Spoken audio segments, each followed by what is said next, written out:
Hello everyone, I am Raquel with Happy, Healthy, and Free.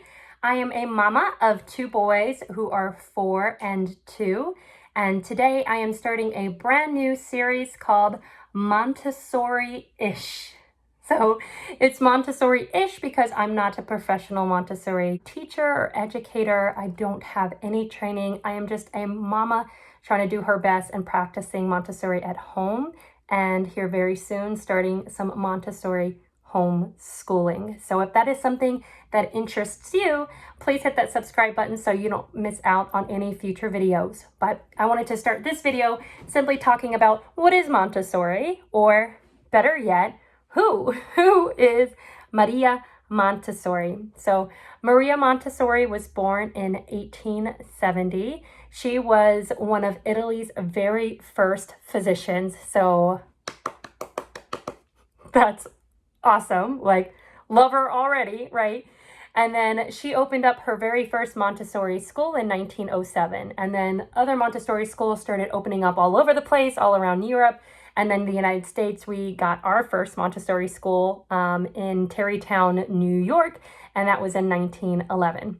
So now that you know a little bit more about Maria Montessori, let's now talk about the Montessori method.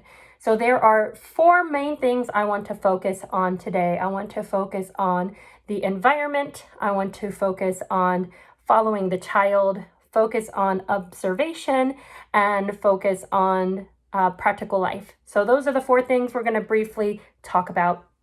If you're completely brand new to Montessori, I'm going to keep it simple and keep it brief, okay? So first thing is this beautiful triangle, and I'll try to move out of the way because I've pretty much written everything behind me. But think of it, instead of your standard teacher to child interaction, think of it as a triangle. You've got your environment, you've got the child, and you've got the teacher. And they're all working together to help that child learn. So Maria Montessori believed that children have this natural desire, burning desire to learn, okay? So she takes that desire and she created a space that is safe and functions with the right materials to where they can teach themselves. So what happens is you're empowering the child, you're empowering them to gain the knowledge on their own. And what ends up happening is the child feels accomplished and they learn better that way when they get to the solution themselves. Do you learn better by going through the motions and hands-on by yourself, or do you learn better by someone telling you what to do and how to do it? So for majority of us, I'm sure it is hands-on. What the hands do, the mind learns. And so it's really quite remarkable when you start and sit down and do the second thing I want to talk about, which is observation. Sit and observe your children. If you do nothing else this week, just sit down and observe them. 5 minutes, 10 minutes, an hour. Sit there with a notepad with, notes on your phone, or if you have a really good memory, just take mental notes, but see what they're interested in. See what they're gravitating to, what they're doing. Do they really like trucks right now? Do they really enjoy counting? Do you notice that they're counting their toys? Do they really enjoy putting things together and taking them apart? Are they really into one specific toy that you have out? Make note of it. And then you'll start, as you do this repetitively, you'll start noticing patterns and you'll see where your child's interests lie. So that brings me to my next point, which is following the child. So now you've observed them. You have a basic understanding of the environment working together with you and the child. And now it's about following their lead. So you know what they're interested in. How do you turn that into the environment to be helpful to them? Let's say they're interested in a truck, okay? Can't get them to play with anything else besides a truck. Well, the truck has 1, 2, 3, 4 wheels. There are 4 wheels on the truck. What happens if we remove 2 wheels from the truck? How many wheels will be left? 2. There will be 2 wheels left. Let's take that truck outside and ride it through the dirt, and roll it down the hill and look into gravity. And then once we're done exploring the truck outside, let's bring that truck inside and let's wash it with a sponge and water. And let's use those fine motor skills to get the truck all clean. Let's dry the truck up with a cloth. The child can dry it up all by themselves and then get the truck ready for some other activities. Maybe we take the truck and we roll it through some paint and create some art, right?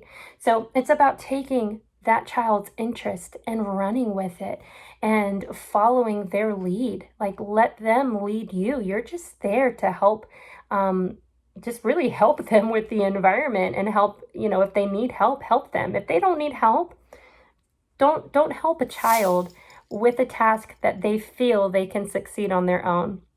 I know I didn't get the quote exactly right, but I will post the quote down below that Maria Montessori said herself. But let them struggle a little bit. Now, if they want your help, help them. If you see that they're frustrated, there's nothing wrong with asking them, like, I'm here if you need my help. I witnessed my 2-year-old who was putting together a puzzle, and he was like so frustrated because he's trying to get this puzzle piece in, but he had it facing the wrong direction. And I was just sitting there watching him, which was like so hard. And he's just getting so frustrated trying to fit this puzzle piece into where it doesn't belong.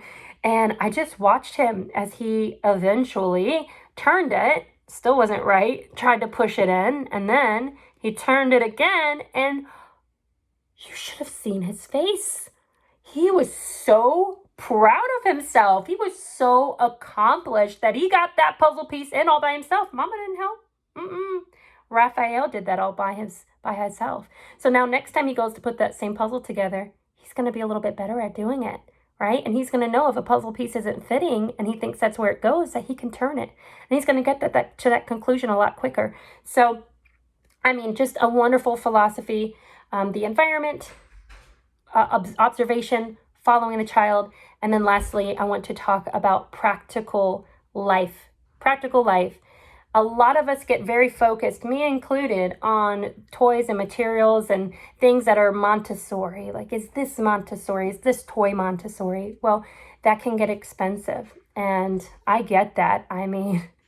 We don't make a ton of money, okay? So practical life is where it's at. If you take nothing else away from this, is you don't have to spend money on all of the advertised toys. I know you feel like you want to. They look beautiful, and that's great, and there's nothing wrong with investing in them.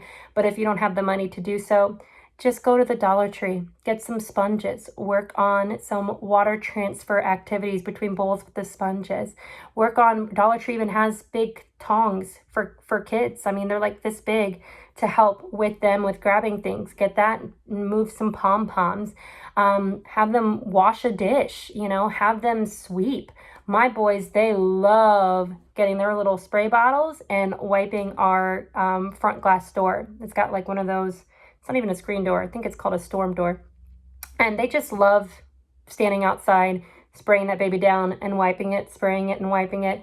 And they can do that all they want. They even like spraying the bricks of the house. Like, they just love that activity, and it is really great for those skills and pressing the spray bottle and wiping things down. So it doesn't have to be complicated. It doesn't have to be super neat and amazing and beautiful and, take a picture and everybody's like oohing and awing over it, okay? It just has to work for your child. And that's the most important thing, is that it works for your child and that you're helping your child grow and learn through these experiences. So I'm going to give you a brief tour of some areas in my house that are set up for my boys to give them the empowerment to do things on their own and to just kind of give you some ideas. The areas aren't Pinterest worthy, they're not perfect, but they work for our family, and I think you guys are going to really enjoy it. Take a look.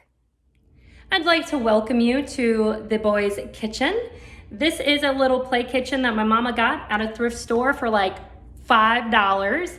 It had an area up here, a little fake faucet, removed that, took some of this contact paper from the dollar store and laid it on top to give it a new look and cover up the holes from all the stuff I removed. And the boys can cut things here. They have their cutting board.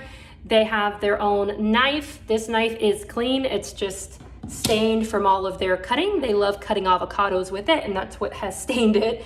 And then they've got cabinets down here with some tools and stuff that they can use on their own. And then, as you can see, along from the kitchen, we've got our table. So this is where they eat. They sit down here, bada bing, bada boom. It's right smack dab in the middle of the kitchen. It's bumped up against our island, so it is perfect space for them. Easy for them to transfer something from back there to up here. And then going even a little bit further than that, we've got this little mini fridge. This mini fridge we bought years ago when our fridge kicked the bucket on Thanksgiving. Yes, with all of our Thanksgiving leftovers inside. But anyways, we bought this refrigerator, and then eventually we got a new refrigerator and no longer needed this one. So I gave it to my parents, and my parents no longer needed it, so they gave it back to me.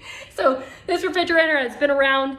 This is a brand new addition to our space, but they have a basket up here where I'll put snacks that they can grab at any time. Inside of the refrigerator, I'll normally have oranges, peaches, apples, some yogurts that they can take on their own, those little squeeze apple sauces, things like that. And then there's a bowl back here. I normally have bananas.